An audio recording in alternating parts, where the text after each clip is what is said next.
இங்கு கூடியிருக்கும் விவசாய சொந்தங்களுக்கு என்னுடைய பணிவான வணக்கத்தை தெரிவித்துக் கொள்கிறேன்.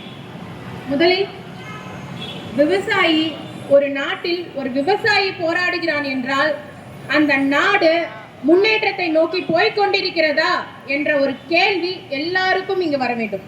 ஒரு நாடும் தற்சார்பு நிலையை நோக்கி போய்கொண்டிருக்கிறது. அதாவது தனக்கு தேவையான உணவை அவர்களே தயாரித்து அவர்களே தன்னிறைவு பெற்றுக் கொண்டிருக்கிறார்கள். உலக நாடுகள் அனைத்தும், நியூசிலாந்து, பிரேசில் போன்ற எல்லா நாடுகளும் விவசாயத்தை முன்னிறுத்தித்தான் ஒரு தற்சார்பு பொருளாதாரத்தை மீட்டெடுத்துக் கொண்டிருக்கிறது. ஆனால் இங்கு விவசாயிகளோ ஒரு குப்பைகளை போல் பார்க்கப்பட்டு கொண்டிருக்கிறோம். ஒரு நீருக்காக போராடுகிறோம். விவசாயி உற்பத்தி செய்கின்ற விலையின் பொருளின் ஆதார விலைக்காக போராடுகிறோம். அது எப்படி விவசாயிகளிடமிருந்து பெற்றுக்கொள்ளும் போது மட்டும் இந்த கார்ப்பரேட் கம்பெனிகளுக்கு அவ்வளவு மலிவான விலை கிடைக்கிறது. ஆனால் அதையே ஒரு கம்பெனிகளிலோ, ஒரு கடைகளிலோ, ஒரு ஷோரூம்களிலோ விற்கும் போது மட்டும் இவர்களுக்கு தேவையான விலையை விற்றுக் கொள்கிறார்கள். இவர்கள் போராடுவது எதற்காக? ஒரு விவசாயி சேற்றில் கால் வைக்கவில்லை என்றால் யாரும் இங்கே சோற்றில் கை வைக்க முடியாது. ஆகாயத்தில் பறப்பவருக்கும் பசிக்கும், ஐடி கம்பெனியில் வேலை பார்க்கிறவனுக்கும் பசிக்கும், அனைவருக்கும் உணவு தயாரித்து கொடுப்பது இங்கே இருக்கின்ற சேற்றிலே கால் வைக்கின்ற விவசாயி பெருமக்கள் நாங்கள் தான். நாம் கேட்பது என்ன?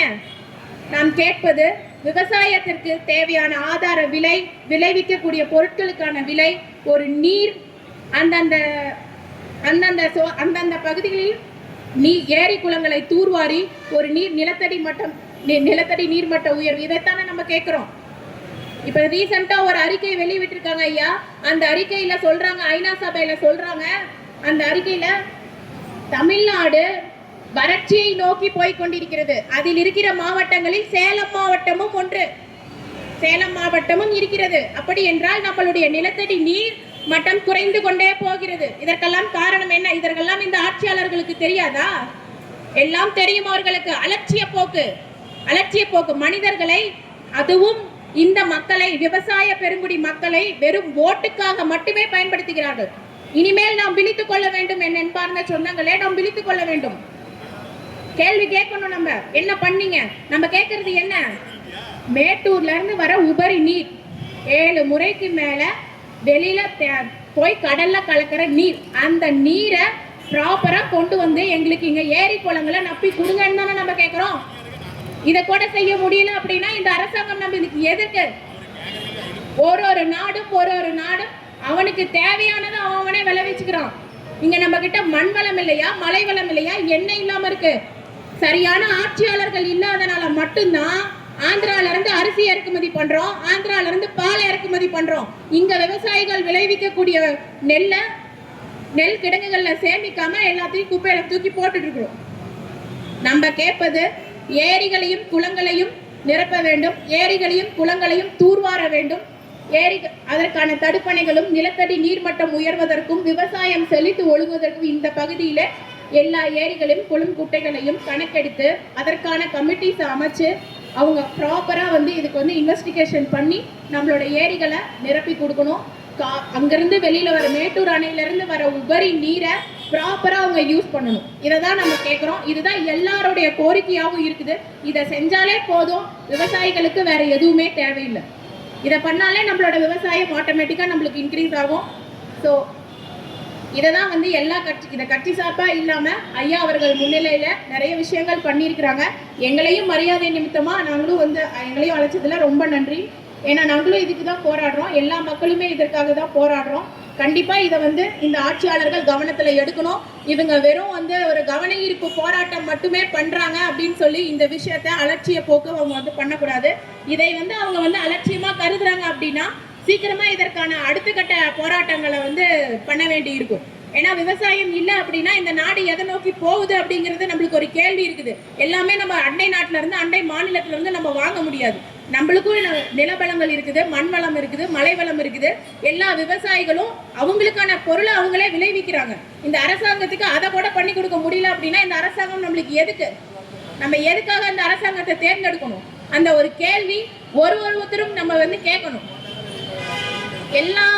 எல்லா நிலையிலையும் எல்லா டைம்லையும் நம்ம போராடுறோம். ஒரு விவசாயி ஒரு ஒரு தடவையும் போராட்டம் மட்டுமே வாழ்க்கையா இருக்கணுமா நம்மளுக்கு?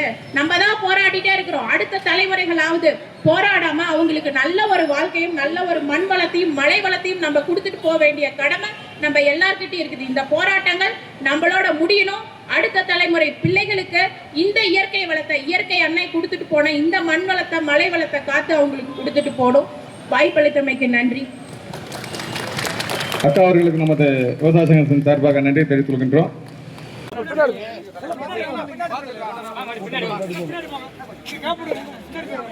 கொஞ்சம் பின்னாடி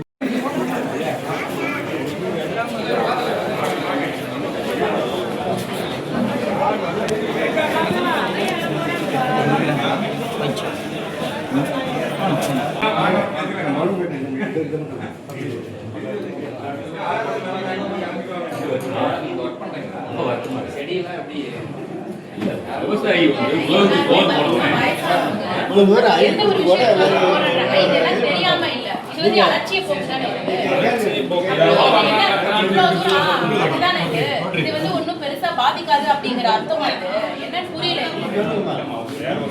அவ்வளவு ஒரு இதோட வாங்கி இது ஆக்ஷன் எடுக்கிறது கம்மி. அது ரெண்டாவது விஷயம்னா இது வந்து பாத்தீங்கன்னா மனுவை கூட வாங்குறதுக்கு அந்த அளவுக்கு இதுல பேப்பருங்களா இது அப்படி நினைச்சிட்டீங்களா? சார்பாக நான் வாங்கிக்கிறேன். அவங்க வந்து பாத்துறாங்க. இல்ல நான் உங்களே சொல்லலாங்க. உங்களே சொல்லல நாங்க. உங்களே சொல்லல. நீங்க பர்சனலா நான்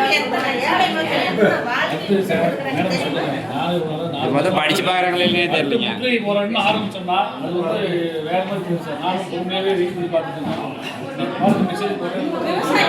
சாதாரணமா 70ல இருந்து 85 வரைக்கும் நாங்களும் விவசாயம் அதுல லட்சக்கணக்கில் சம்பாதிச்சோம். இப்ப எல்லாம் தறியில போய் சாப்பாட்டு வழி இல்லாத தறி ஓட்டிட்டு உட்காந்துருக்கிறாங்க. இதெல்லாம் கவர்மெண்ட்டுக்கு தெரியாது. அம்மா இது வந்து இந்த செய்யற வேலையிலமா கவர்மெண்ட் பெரிய முயற்சி பண்ணி சொல்லுங்க. Writing sir. என்ன எவ்வளவு மனு கொடுத்துருக்காங்க. இது கொடுத்துருக்காரு. தேவையில்லை லட்சக்கணக்கில் போட்டாங்க வந்து இது பண்றாங்க பண்ணிடுறாங்க. அதையே நீங்க பிடிஎம்ஸ் இருந்து பண்ணி கொடுக்க மாட்டேங்கிறீங்க சார். அப்படிதான் கிடையாது சார். அப்படி பண்ணதே ஃபர்ஸ்ட் மனு நீங்க படிச்சு பாக்குறீங்கன்னு அது தெரியாது. அங்க வந்து உங்களுக்கு பை பாஸ் பண்ணிடுறாங்க. அங்க நீங்க அமைதியா இருந்துக்கங்க. நாங்க கஷ்டப்படுறோம். அவ்வளவுதான். வேற என்ன? விவசாயம்னா என்ன? எல்லாத்துக்கும் ஒரு நாளைக்கு காலம் வரும்.